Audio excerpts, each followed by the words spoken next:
के युद्ध का परिणाम। द्वापर युग के सबसे पराक्रमी और अजय योद्धा पितामह भीष्म और अंगराज कर्ण दोनों ही ऐसे महान योद्धा थे जिनको कोई भी परास्त नहीं कर सकता था।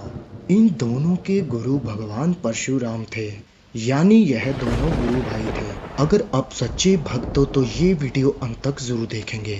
पितामह भीष्म को इच्छा मृत्यु का वर था और समस्त दिव्य अस्त्रों का ज्ञान भी था, यानी इनकी इच्छा के बिना इनका वध करना असंभव था। वहीं बात अंगराज कर्ण की करें, अंगराज कर्ण को जन्म से ही कवच कुंडल प्राप्त थे जो कि अजय थे और भगवान सूर्य का पुत्र होने के कारण अत्यंत पराक्रमी और तेजस्वी थे, इसलिए अंगराज कर्ण का वध भी कोई नहीं कर सकता था। अब बात करते हैं इन दोनों के पराक्रम की। यदि इन दोनों गुरु भाइयों का आपस में टकराव होता तो पितामह भीष्म अंगराज कर्ण को परास्त नहीं कर सकते थे, क्योंकि अंगराज कर्ण को अजय कवच और कुंडल प्राप्त थे और अंगराज कर्ण भी पितामह भीष्म को परास्त नहीं कर सकता था, क्योंकि दोनों के गुरु एक थे। यानी परशुराम जी ने जो समस्त शिक्षा पितामह भीष्म को दी वही समस्त शिक्षा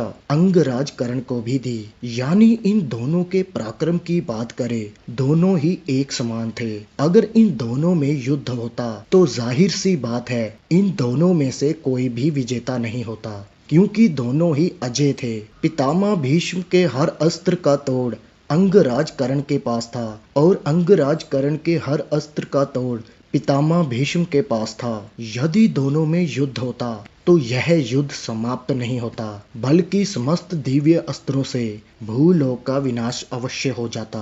महाभारत के युद्ध में अपनी विवशता के कारण इन दोनों योद्धाओं को अधर्म का साथ देना पड़ा था और दोनों का ही छल से वध हुआ। अगर श्री कृष्ण पांडवों के साथ न होते तो यह दोनों योद्धा एक ही दिन में युद्ध समाप्त कर देते।